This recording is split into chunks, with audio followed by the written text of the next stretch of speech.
திரு ரவீந்திரன் துரைசாமி, நீங்க எப்படி புரிஞ்சுக்கிறீங்க டிடிவி தினகரன் அவருடைய ஸ்ட்ராட்டஜி என்னவா இருக்கு? என்ன பண்ணி விஜய் தலைமையிலான கூட்டணிக்கு போலாம் அப்படின்ற முடிவுல இருக்கிறாரா? கூட்டணிக்கு பழனிசாமி அவர்களுடைய திட்டம் என்ன, விஜய்க்கு தினகரன் அவர்களுடைய திட்டம் என்ன? டிடிவி தினகரனுக்கு ஸ்ட்ராட்டஜி ஆன்டி எடப்பாடி தான். ஆன்டி எடப்பாடி, அது வேற எதுவுமே இல்லை. ஆன்டி எடப்பாடி தான். துரைக்கருணா சொன்னது மாதிரி எடப்பாடியை கொண்டு வந்ததே அவர் தான். கமாண்ட் பண்ணார் சிஎம் எல்லாம். அந்த காலங்கள் மாறிட்டு இன்னைக்கு மீண்டும் எடப்பாடிக்குள்ள எதிர்ப்பை மையமாக வச்சு எடப்பாடியை எந்த அளவுக்கு மார்ஜினலைஸ் பண்ண முடியுமோ அந்த அளவுக்கு மார்ஜினலைஸ் பண்ணதுக்கு தன்னுடைய அரசியலை நடத்துகிறாரு. நீங்கள் துரைக்கருணாகிட்ட அந்த உரையாடும் போதே தெளிவாக சொன்னீங்க, அவர் கமிட் பண்ணலைன்னு. அவர் தினகரன் தலைமைன்னு கமிட் பண்ணல, அவர் விஜய் தலைமணி கமிட் பண்ணல தினகரன். அதில் ரொம்ப தெளிவாக தான் இருக்கிறார். பட் அவர் என்ன சொல்றாருன்னா, பலம் நிரூபிக்காத நீங்க ஒரு எடப்பாடி தலைமையில் போனீங்கன்னா அது உருப்படாது. எடப்பாடியை மையமாக வச்சு தான் அந்த இது இருக்கும், உங்களுக்கு உள்ள செல்வாக்கு போயிடும், உங்களுக்கு அது தற்கொலைக்கு சமங்கிற ஒரு கருத்தை சொல்லி விஜயை மிரட்டுறாரு. ஒரு சின்ன குறுக்கீடு நான் புரிஞ்சுக்கிறதுக்காக கேட்கிறேன் திரு ரவீந்திரன். ஒருவேளை விஜய் அதிமுக கூட்டணிக்கு என்டிஏ கூட்டணிக்கு போயிட்டாருன்னா அது ஒரு வின்னிங் அலையன்ஸா கூட இருக்கலாம் அப்படின்னு அரசியல் நோக்கர்கள் சிலருடைய பார்வை. அது சும்மா அவங்க ஆசைக்கு பேசுறது. பல நிரூபிக்காதவர் எங்க இருந்து ஓட்ட கொண்டு வருவார்? கேரளாவில இருந்தா ஓட்டு வரும். கேரளாவில இருந்து, பாண்டிச்சேரியில இருந்து, ஆந்திராவில இருந்து, தெலுங்கானாவில இருந்தா ஓட்ட கொண்டு வருவார் அவரு. அவருக்கு ஓட்டு ஒண்ணும் இல்ல. தினகரன் கமிட் பண்ணாததுக்கு என்ன காரணம்? அவருக்கு வேற ஏதேனும் எண்ணங்கள் இருக்கா? தினகரன் பொறுத்தவரையில அவரு திமுக ஆப்ஷனை ஓபன் பண்ணிட்டாரு. திமுக ஆப்ஷனும் அவருக்கு சிக்னல் கிடைச்சிடுச்சு. எப்படி சொல்றீங்க?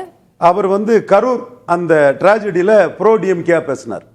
அதுவரை விஜய்க்காக பேசிட்டு இருந்தவர் விஜய் இன்எலிஜிபிள், இன்காம்பிட்டன்ட், மண்குதிரையா போயிருவாருங்கிற ஒரு எண்ண ஓட்டம் அவர் மனசுல விழுந்ததுனால தான் இனிமே அந்த மண்குதிரையை நம்பி பயணிக்கிறதுல நாம மாட்டிக்கிடுவாங்கும் போது தான் கரூர் இன்சிடென்ட்ல நயனா நயந்திரம் போன்றவங்கெல்லாம் திமுகவுக்கு எதிராக பேசும்போது அவங்க அதிமுக கூட்டணியில் இருக்காரு.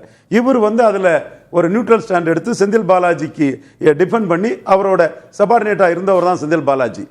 அந்த இடத்துக்குள்ள அவர் தன்னுடைய அரசியல் பார்வை திமுக ஆப்ஷனும் தனக்கு நோ கிடையாது, அதையும் மாறின அரசியல் சூழ்நிலையில ஓபன் பண்ணலாம்னு அவர் முடிவு அது ஒரு புறம். ஆனாலும் விஜய்க்கு அவருடைய ஆதரவு அப்படின்றது இப்ப நேற்று செய்தியாளர் சந்திப்பு வரைக்கும் விஜய் அவ்வளவு ரிசெப்டிவா தானே பேசுறாரு. விஜய் பல நிரூபிக்காதவங்கிறது உண்மைதான். ஆனா விஜய் எடப்பாடி கூட சேரும் போது ஒரு பிரச்சார வலிமை கிடைக்கும். விஜய் சார்ந்த ஆதரவாளர்களோட ஆதரவு எடப்பாடி கிடைக்கலாம். அப்படி ஒரு ஆதரவு எடப்பாடி கிடைக்க கூடாதுன்னு தினகரன் நினைக்கிறாரு. அதனால விஜய் தலைமையில் ஒரு அணி நின்னா அது எடப்பாடியை தான் அதிக அளவு வீக்கெண்ட் பண்ணணும் தான் அவர் நினைக்கிறாரு. அந்த உண்மை எடப்பாடிக்கும் தெரியுது. விஜய் பலம் நிரூபிக்காதவர் தான். பட் அவர் பலம் நிரூபிப்பதற்காக அவர் தலைமையில் ஒரு அணி அமைஞ்சதுன்னா அதோட பாதிப்பு எடப்பாடி பழனிசாமிக்கு தான் அதிகம் இருக்குங்கிறத ஏற்கனவே விஜயகாந்தோட பாதிப்பு ரெட்டலைக்கு தான் அதிகம் இருந்தது. கமலஹாசன் எம்ஜிஆர் ஆட்சிங்கிறத பாதிப்பு ரெட்டலைக்கும் எடப்பாடி பழனிசாமிக்கு தான் அதிகம் இருந்தது. அதே மாதிரி விஜயோட ஒரு முதல்வர் வேட்பாளராக விஜய் நின்று ஒரு அணி அமைச்சிட்டா அதோட பாதிப்பு எடப்பாடி பழனிசாமிக்கு அதிகம் இருக்குங்கிறத தினகரன் உணர்றாரு. அது நடக்கணும், விஜய் தனி சிஎம் கேண்டிடேட்டா நிற்கணும், எடப்பாடி பழனிசாமி பாதிக்கப்படும் அவர் நினைக்கிறாரு. இந்த கட்டத்துக்குள்ள ஆர்வி உதயகுமார் மற்றவங்கெல்லாம் எடப்பாடி பழனிசாமி போன்றவங்கெல்லாம் விஜய் தனிச்சு நிற்காம நம்ம கூட வந்தா நமக்குள்ள பாதிப்பு இருக்காது, கூடுதல் பலமா இருக்கும்னு அவங்க கருதுறாங்க. ஒருவேளை விஜய் அப்படி போயிட்டாருன்னா திமுக கூட்டணி போயிருவாரு. கண்டிப்பா தினகரன் ஆப்ஷன் திமுக கூட்டணி தான். நான் இருக்கக்கூடிய கூட்டணி ஜெயிக்குன்னு சொல்றதே திமுக கூட்டணியை மனசுல வச்சுதான் சொல்றாரு. ஸ்டாலின் கொடுக்கிறது எம்பி போஸ்ட், எம்எல்ஏ போஸ்ட்னு கலைஞர் மாதிரி இல்ல. 3 எலெக்ஷன்ல நிறுவனமா இருக்குது, 4ஆவும் நிறுவனம் ஆகுங்கிறது தினகரன் நம்புறாரு. திரு துரைக்கரன், நீங்க எப்படி புரிஞ்சுக்கிறீங்க? தினகரனுக்கு இப்ப 2 இருக்கு. இந்த ஒரு பக்கம் தாவேகா விஜய், ஒருவேளை அது ஒர்க் அவுட் ஆகல அப்படின்னா இந்த பக்கம் திமுக கூட்டணி அதுக்கான கதவையும் திறந்து, ஏதோ மேபி ஜன்னலா இருக்கலாம், அதையும் திறந்தா வச்சிருக்காரு அப்படின்றாரு. இல்லை, பொதுவாகவே அண்ணா திராவிட முன்னேற்ற கழகத்தினுடைய தோற்றம் திராவிட முன்னேற்ற கழக எதிர்ப்புல தான் இருந்தது.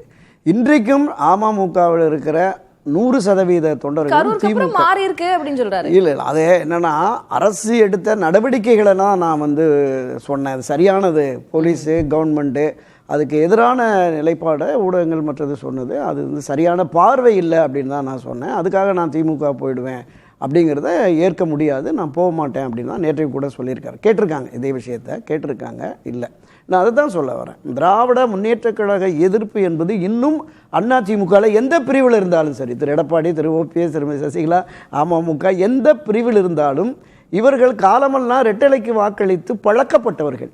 எனவே இவர்களை கொண்டு போய் ஒரே நாள்ல 3 முறை போய் முதலமைச்சரை சந்திச்சுட்டு வந்தாரு. அதுக்கான காரணங்கள் விளக்கங்கள் அவர் சொல்லிட்டாரு. அது மரியாதை நிமித்தமான சந்திப்பு அப்படிங்கிறது. ஏன்னா பழைய மாதிரி இல்ல.